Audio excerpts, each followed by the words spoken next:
Hi, this is Joelle, and this tutorial is on how to create a project using the in-app click track maker. So we're going to mouse over Create New to start and click Project. We're going to come over here, use a click track as a project type. We'll name the project. We're going to do minuet number 1 for this example. And for the parts, you can, of course, name the parts whatever you want and click create. Okay, once we get to the recording page, then you're going to come up here and click create click track. Okay, and this is the in-app click track maker. So I know this looks a little intimidating right now, so I'm going to walk you through an example of how this might work. So in minuet 1, measure 1 is in 3/4, and the piece is going to go at 100 BPM. There, and that's all I would need to do actually for minuet number 1, just because the whole piece is in 3/4 and it stays at 100 BPM through the whole piece. Just to give you an example of, well, what if this isn't my situation, an example of what you might do if you had a meter change, let's say in measure 4, then you'd switch to 4/4, and maybe you're going a little bit faster, maybe 110 BPM.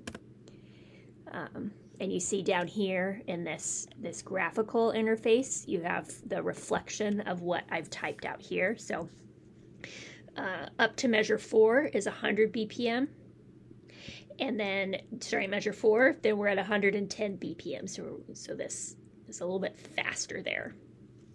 And then you would, and so on, if for whatever tempo and meter changes you wanted to be reflected, you would just, whoopsies, you would just create a new line for each change that you'd want to make. Okay, but for minuet 1, this is all we need. It's in 3/4, 100 BPM throughout, but there are some repeats in minuet 1, and I want that to be reflected in my click track. So I'm going to come down to flow. We'll start at measure 0 because I want a count and measure.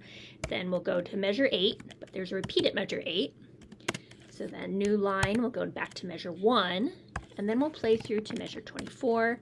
There's a second repeat, that will take us back to measure 9, and then to measure 24 again. So now I have all the repeats in here, but one last thing, I want to make a little retard in the last 2 measures. So I'm going to come down here to this little slidey bar, and I'm going to scrub all the way through to the end of the piece.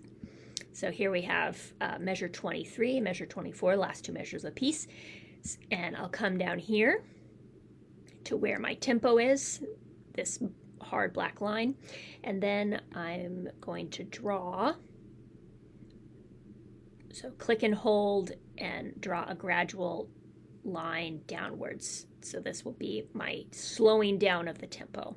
So let's listen to that, see what that sounds like.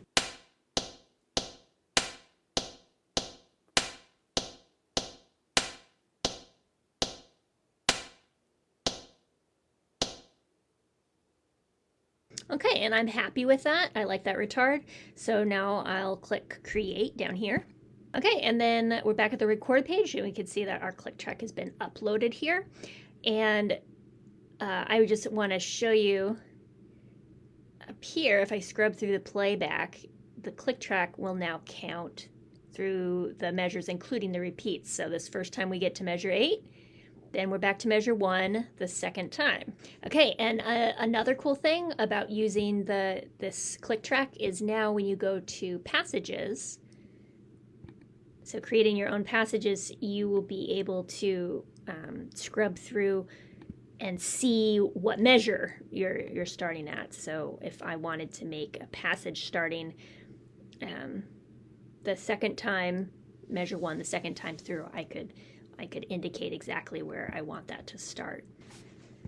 Okay, if you want to learn more about how to use the in-app click track maker, I have another video, more of a walkthrough on all the different types of stuff, musical and metric indications that you can have reflected in the click track maker, and that's the click track maker walkthrough. So you can go to the tutorial page on the website and check that out. But this tutorial is concluded.